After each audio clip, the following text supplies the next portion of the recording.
Salut les loulous, voici aujourd'hui la recette de la fameuse pâtisserie, qui peut être une pâtisserie créole d'ailleurs, hein, sauf que j'y ai enlevé quelques ingrédients. Alors cette pâtisserie peut être accompagnée à la fin d'un repas, par exemple créole, mais aussi asiatique, ça passe très bien avec la cuisine asiatique, ou alors pour vraiment les gourmands de coco, de noix de coco, pour vous faire plaisir, vous pouvez préparer ça. Je pense que les enfants vont aimer. C'est une pâtisserie qui est assez facile pour les nuls. En tout cas, ça vous permettra tout simplement de commencer à vous faire la main sur des pâtisseries qui sont pas trop compliquées à faire. Donc nous avons des ingrédients pas trop chers à l'achat. Bien sûr, ce concept est sans sucre, je le précise. Toute la base de ma pâtisserie, comme la base des fameuses recettes de cuisine, seront des cuisines light. Donc vous allez bien sûr faire un arrêt sur image afin de pouvoir notifier tous les éléments, tous les ingrédients qu'il nous faudra pour pouvoir faire ce fameux flan. Une fois que nous avons donc tous ces ingrédients réunis, vous allez les poser sur le côté afin d'avoir toujours les ingrédients en face de vous. Ça vous faciliterait la tâche et ça vous évitera d'oublier un ingrédient qui pourrait bien sûr être un raté pour votre recette. Dans un récipient, quel que soit le récipient, métallique ou en verre, vous allez commencer à verser tout le contenu de votre lait concentré non sucré.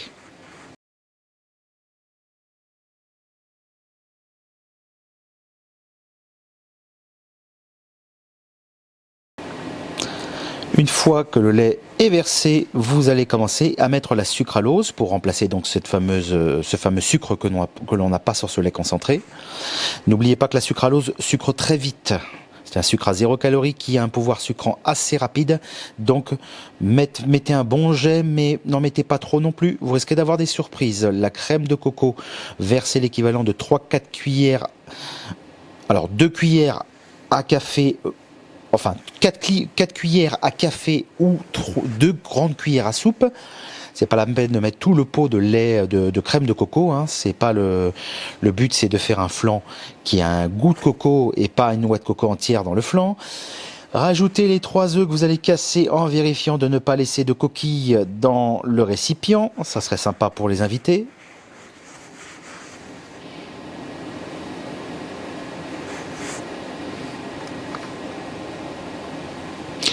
À verser l'arôme vanille qui remplace le sucre vanillé. Il sera beaucoup moins sucré et il y aura bien sûr l'arôme vanillé escompté. Et bien sûr verser les 1 tiers de sachet en coco, sachant que vous allez en remettre par la suite. Donc ne vous inquiétez pas, votre flan aura un goût de coco. Le but tout simplement est de faire une partie cuisson pour le flan, une partie après pour la croûte. Et voilà, ce qui permettra tout simplement d'avoir un flan équilibré en goût et pas une demi-noix de coco entière à la place du flan.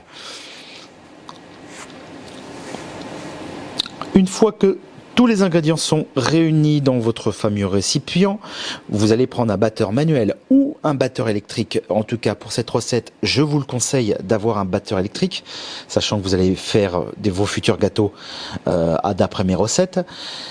Pour éviter une scène de crime, s'il vous plaît, déposez à l'intérieur, avant d'appuyer sur on, votre batteur, sinon vous allez en avoir partout sur les murs. Et pareil, avant d'éteindre, il faudra laisser les batteurs à l'intérieur et éteindre le batteur électrique. Sinon c'est pareil, vous risquez d'avoir du nettoyage par la suite. Et remuer aussi énergiquement. Là, attention, on a mis de la crème de coco. Il y a certains ingrédients, il faut que ça soit mélangé de manière homogène. Goûtez toujours le liquide pour voir si ça a été bien sucré. Au pire, rajoutez si besoin.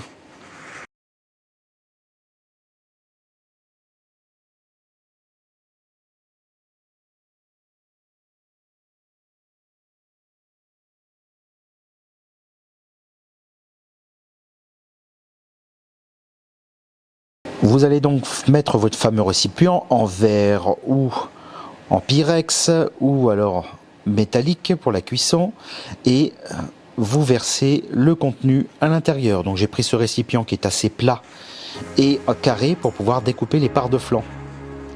Ne prenez pas des récipients hauts pour faire des flans, sinon ça sera beaucoup moins goûtu.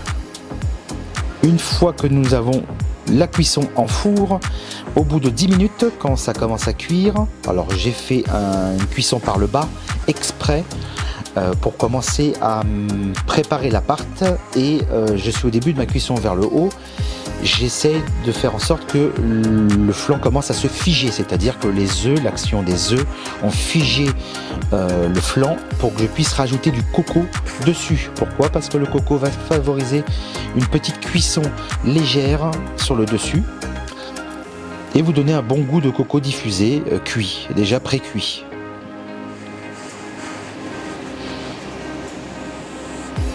Voilà, vous nappez légèrement parce que ça va repasser en four. Juste le temps de terminer la cuisson sur le dessus. Alors, pour cette recette du flan, s'il vous plaît, pour les gens qui n'ont pas l'habitude de faire la cuisine, vérifiez au moins tous les 5 minutes que la cuisson soit bonne. C'est-à-dire, sortez le plat du four pour voir si c'est doré. Il ne faut pas rester trop longtemps à le laisser dans le four puisque ça sera plus un flan mais un gâteau. Voilà.